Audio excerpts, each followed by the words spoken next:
Good morning, Nolan Bowerly, Bitcoiner. Another episode of The Breakup, a show where we treat our relationship with money as more than math, more than counting. It's not math at all, it's actually psychology, and we're in a relationship with the money we keep in our pocket, that we count our wealth in, that we count our success in, really. It's the scorecard. So what this show is about is basically that the US dollar is no longer useful as a way to count your wealth because of policies and basically the political influence over the dollar over a series of years have taken what was once an amazing innovation, fiat currencies, the US dollar, which created a beautiful world from the 1950s for many people, but obviously not for everyone, and now has experienced a tremendous amount of entropy and is looking for replacement, which this show is all about. It's about contrasting the fiat standard with the Bitcoin standard and what it means for consumption, what it means for how you think about money, and what you expect from the institutions that move it around the world and those that maybe shouldn't. So today, we're going to take a simple little look at Turkey. Turkey, both the food and the country, because they're both going through the same thing. And we're going to compare a little bit about the dollar store nations, right? Dollars that store, or nations that store dollars versus Bitcoin hodl cities. So you got the Bitcoin hodlers now in El Salvador who just came out with something called a Bitcoin bond, and a city that will be basically financed through this bond. And these are some of the qualities about it. So we're going to contrast those. So first up, let's just get into what's going on in Turkey. Adrojan, the president of Turkey, I believe he's a president, not a prime minister, said in August of this year that he was going to go to war with Bitcoin. Right? They banned it. They made it illegal. No more Bitcoin, even though lots of people in Turkey have been using it. And then today, well, yesterday, we had another one of these record hyperinflation events. And they've been going through this for a while. And what they say on CNBC is that it went past a psychological barrier, Remember, we don't think on this show, we don't think of even Bitcoin, right? I'll say that very clear. We don't think about Bitcoin in terms of, oh, it fills a checkbox and the math is better than the dollar, and therefore that's the reason why people will use it. You can check all that. It's true. I definitely believe that Bitcoin has the math behind it, right? But that's not what this show is about. It's about the psychology, right? We argue that Bitcoin's greatest attribute on this show is psychologically, it's a more consistent system to build an economy off of, and that the inherent contradictions and difficulties around the dollar, the influences, the non-transparency of it, and all of the people that can affect it through policy, governments, think tanks, nations, armies, all kinds of things, that those actually create the psychological conditions where it probably won't be perpetuated by people. And that's what this show's about, right? So we're contrasting the psychology around them. So it's not math, it's psychology. And here, what they're saying is there's psychology. And what we say here on the show is that the entire economy, right? It's never going to be a fight between Austrian school and MMT, and then whoever wins becomes the money of the world. Maybe that'll work out that way, that the person who won the argument ends up creating, and that's the money that the world uses. But we're not arguing that on this show, right? We don't care. We don't care about the difference between modern monetary theory and Austrian school, and if you spend too much and it doesn't work out, and we don't care. Psychology engine, right? So what we're arguing is that the psychology of Bitcoin will help it perpetuate, and the psychology of the dollar will actually keep it in the position that it's trending towards, which is useless for everybody. Still useful today, but every day the usefulness diminishing because of the psychology. And we see it here in Turkey, right? So the psychological barrier of $11 broke, right? So that created a rush of trading. And Bitcoin itself was at an all-time high in Turkey. So Bitcoin has never been more expensive in Turkey than it was yesterday. Of course, here, because it's pegged to the US dollar, it's still not pegged, but traded versus the US dollar and measured in terms of its exchange rate with the US dollar. Um, um, the US dollar was less volatile yesterday than the lira. So the all-time high price only happened in Turkey, but huge volumes went towards Bitcoin yesterday for that reason. Now, we've got a leader fighting to keep money in the country. They've got inflation now. That's Turkey.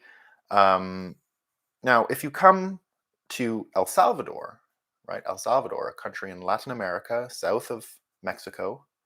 They got some volcanoes there. They got some natural resources. I was there a few years ago. One of the best coffees I've ever had in my life. I couldn't even believe it.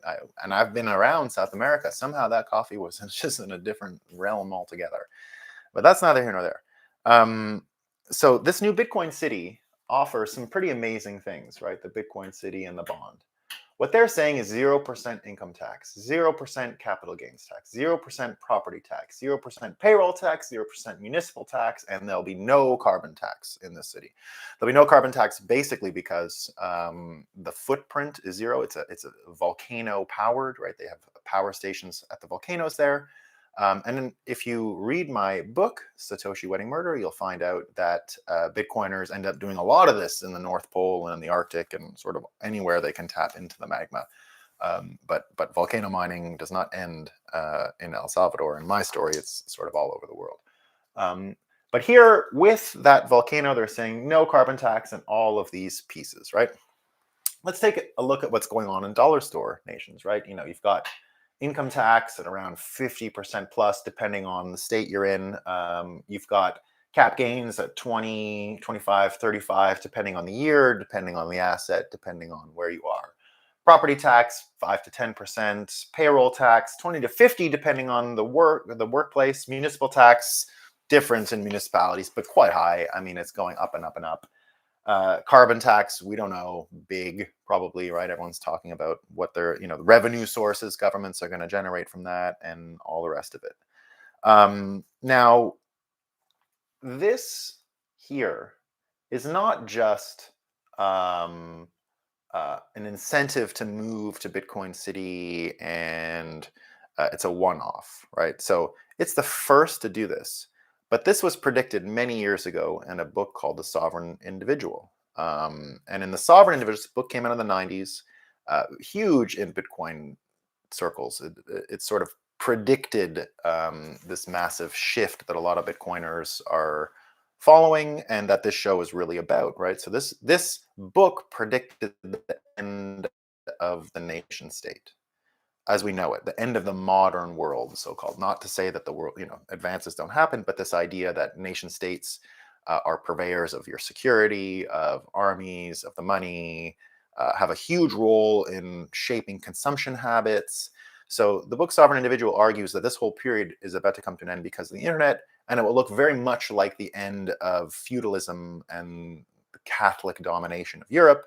And one particular point stands out, which is that at that time, all the folks running the church before the nation state really, emerged as the vehicle through exploration and global markets and, global standing armies, that went to one larger geographic area than when it was just feudalism, lords, and they all had to band together. So now you had a uniformed national army that could help influence national policy, and you had all kinds of national policies erupt around the world as a result.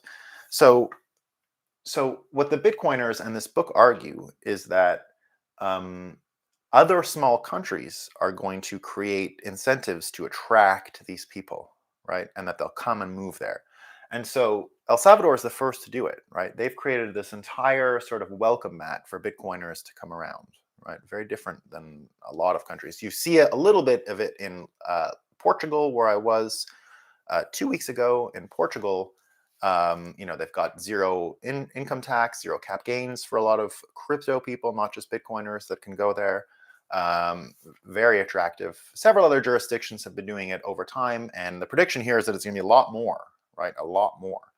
I know the US administration is trying to promote global taxation now for all countries to have the same amount so that, folks can't run around the world and do this Bitcoin thing. But the sovereign individual, the game theory, we say the game theory behind sovereign individual thesis is that small countries won't care because the carrots and sticks they use don't work anymore. And this proved out with El Salvador. So it's not just that the Bitcoin City stuff was announced this weekend. US relations were ended basically because of a lack of interest on the part of El Salvador. They weren't interested in welcoming America and saying, "Oh, can you do this?" And then IMF deals and then World Bank deals. They said, "The hell with all of it." They raised $1 billion or planned to raise $1 billion for a bond to help pay for this stuff. So they don't really need the U.S. government. They don't need the global tax rate. They don't need any of that. So the US government basically gave up on relations with them this weekend, if you didn't know that. Pretty amazing stuff. Simultaneous to this announcement, right? Simultaneous to this announcement. So Bitcoiners have been predicting this for years, and here it is, right? So you should always pay attention when predictions are made years in advance and then come to reality, because it often means the conditions in which the predictions were made at first were accurate, right? If someone gets a prediction wrong, often what it means, not all the time, often what it means is their worldview at the time they made the prediction was off, right? That's why we like this show. We're going to make predictions. Hopefully people correct them, say when we're wrong, so that we can actually adjust our thinking and continue to make more accurate predictions in the future. So this here is sort of proving out this sovereign individual thesis. And one important aspect. Now, you can say, what is it that Bitcoiners are interested in, right? They are definitely interested in all of these things, right? All of these things, because what they do is, it's not just about getting more Bitcoin in the end. It's not just about getting more Bitcoin. People don't really decide because it's just going to make them richer, or they'll get more freedom, or any of these things. My argument in the end is that it's safety, right? That every person is sort of self-interested, but that safety and danger are two of the things, right, working together that will really help folks decide in which direction they're headed. So this piece here supposes, right, that there aren't many services, right? In particular, safety seems to be your own problem in this world, right? And it's not solved. Now, I saw a lot of people going to El Salvador this weekend, armed guards, all these kinds of things, right? So they have not solved the security problem. Now, that doesn't mean taking people's guns away at all. Bitcoiners argue that we need to get to a world where everyone basically has a gun and knows how to use it and won't use it, because we all know how to use it, right? Now, in this world, that's not really what's on offer. America, of course, has its Second Amendment, but the rest of the world doesn't have so much. They got all this stuff, right? But the cost of that is the securities on the state, right? The securities on the state. Now, let's have a look at what's going on in America around that, right? So we've got a place like San Francisco, and I know this gets brought up a lot, but it's all the more striking today because the San Francisco Police Commissioner, right? Of course, he's a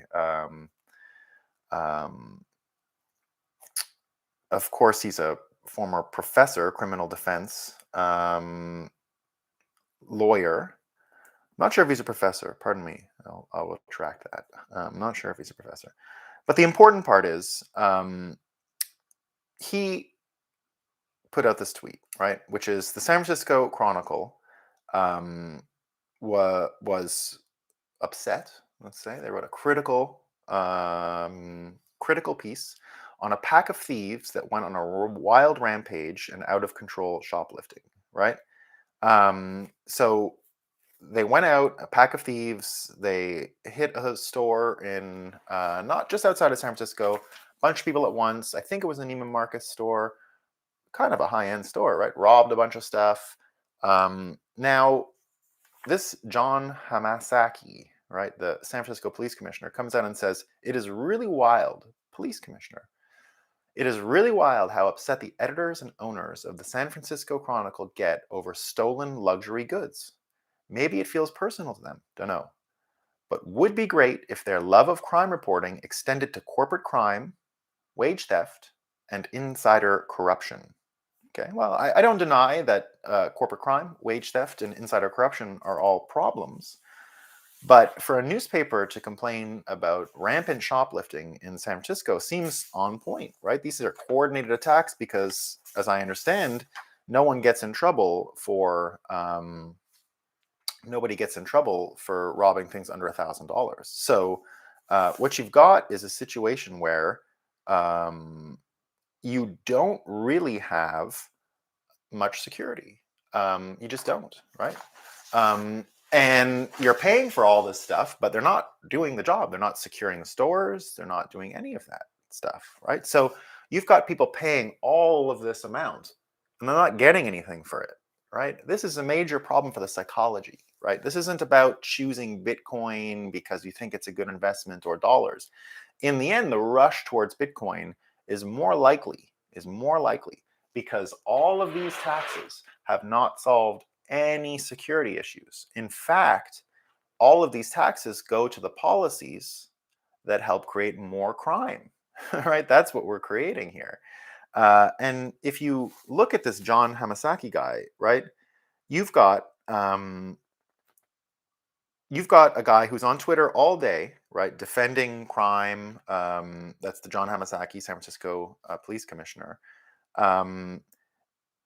Exaggerating the risks of exaggerating the reactions of the San Francisco Chronicle owners, right, as if it's only the luxury items.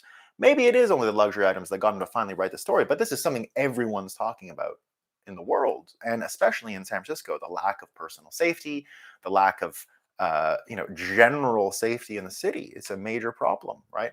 And we see it going to other American cities. We see it in European cities. And in the end, if the state is um,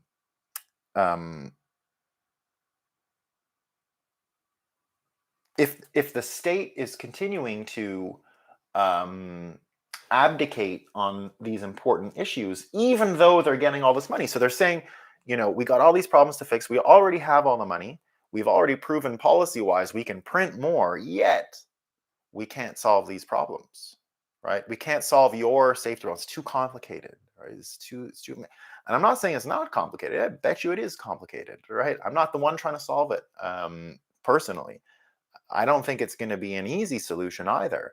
However, I'm not talking about what policy will solve it, right? What I'm predicting is what will drive people towards Bitcoin, right? And it's not the math, it's the lack of safety. So a city like San Francisco, with all of these taxes, right, with all of these institutions built around the tax money to hopefully make the city safer, and in the end, it does nothing but the opposite and makes it one of the least safe cities in the world. And I can say this honestly, after being in Lisbon, they're almost the same city from a weather point of view, from a climate. It's got the copy of the bridge in Lisbon that they have in San Francisco. It's a pleasant city the way San Francisco ought to be, and absolutely safe. Right? I didn't feel in danger at all. It's not nearly as wealthy as San Francisco. San Francisco is one of the wealthiest cities in the world. So you get these institutions that have all this money, but yet are still complaining they have no money, still complaining they can't get the job done. And in the end, when the job is safety and security, right, you're actually making the case for them to break up completely with the previous system and embrace something new, which is what you've got here. Now, I would imagine you're always going to have gun rights in this scenario. If the gun rights are gone, I don't think you're going to get many Bitcoiners over there personally, right? I think Bitcoiners are pretty keen on protecting their own money. But here's, a final thought on that. And even when it comes to Thomas Jefferson's statue getting removed and just the history of America, right? The Constitution, right? we think it's the Constitution that gave us all of these rights, or that articulate the rights, or that promote the rights, right? In the end, the American system was actually built from fathers and sons and daughters, mothers, coming out of their house with an axe on the shoulder and saying, "What's up?" Right? And a little backup behind them. Things could be no problem, right? Things could be no problem. Things could be fine, right? But the Constitution's not what got them there, right? The American ability to defend your own homestead, to delineate your private property, and defend it, right, has a lot more to do with the country we're in today, at its best, than the statues of Thomas Jefferson or the physical document of the Constitution, which, crypto folks tried to buy this weekend, and it didn't work out. But it's not the document that matters. It's just not. It's that attitude, right? It's the attitude that you're welcome here, open, hospitable person, right? But I got security under control myself.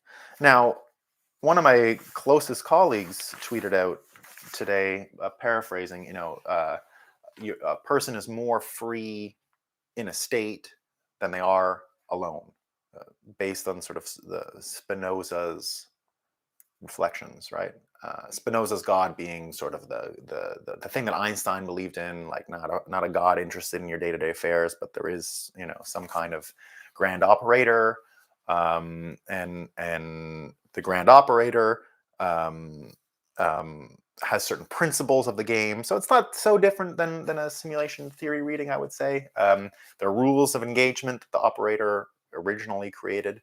And one of those rules of engagement is this adage around freedom, right? That the state is there because we get our freedom from it, and that we're more free in a state than alone, right?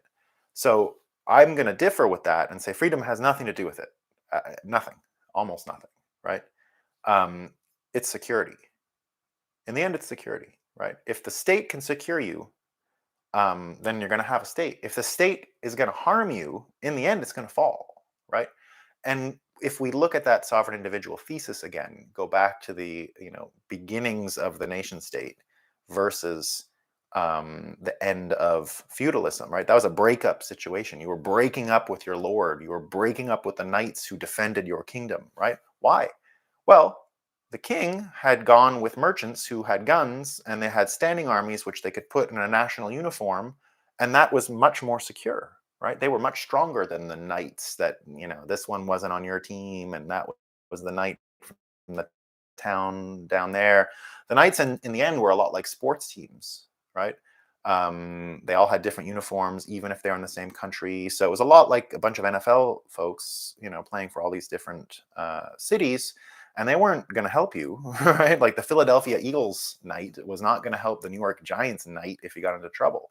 But when the king of all of these created one national team, for lack of a better word, right? They nationalized the teams, and now they had the U.S. All-Star team of football. Well, if you were a fan, if you wanted to watch football, you went with this super all-star team, right? They kicked everybody's ass. And all these little shitty teams, man, that fell out of favor, right? So with Bitcoin, what we're saying, it wasn't freedom that whole time. It was security, right? And with Bitcoin, the very taxation, the money we're giving to these institutions are the same ones who will tell us to be afraid of Bitcoin and then cause inflation. They'll tell us inflation isn't coming. And now we get back to the turkey, eating the turkey, right? Now they say, don't buy turkeys. Don't buy the turkey, right? Eat some other crap. I think the St. Louis Fed said, some kind of toxic sludge. It was awful. So, cornstarchy business. So, food security, security in general, maybe not being provided any longer, because we don't always understand the incentives of all these folks around the money, right? When you purify the money and you take out influence from all these other factors, it's possible to have money that we'll all just sort of incentivize folks to go in a similar direction again, right? That's all we kind of need, in a similar direction. And if that direction means you got to hold a gun and you got to watch your own Bitcoin, but in the end, we're all safer, it'll just take off, right? If the system is you give your guns away, we're in charge of security, but we're actually not going to secure you, and we're making policies on your money, and then in the end you can't eat because sorry, the policy didn't work out. It's almost like we've just given them too many jobs to do, right? Too much responsibility, which is why the Bitcoin piece in El Salvador makes so much sense. If you can take away the need to have correct policies to have money in your country, you're going to free up time to do things like fix security, right? You got a place like Turkey that's spending all this time trying to rehabilitate their money. No one's checking the borders. No one knows what's going on there, right? It's chaos. And that world is coming to America, unfortunately. We used to have this stuff figured out, right? We used to have our policies aligned, got most people working together. That world is over. Unfortunately, it's over. San Francisco is the result of policies going off in one direction, not really having accountable money any longer, right? There's more money in San Francisco than anywhere else. They don't know what to do with it, but it doesn't go anywhere that helps, right? You still have all these terrible results. So that's it today, right? We're comparing these two situations, the Turkey, the country, Turkey, the food, right? Both have insecurity now. There's lack of food security in America coming quick, lack of physical food, any security in Turkey because the money is just shot, right?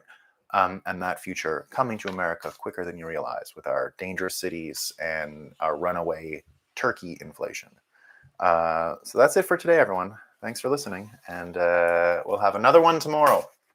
Final day before Thanksgiving, where Bitcoiners don't need turkey. We eat other stuff. Very good stuff. Ciao.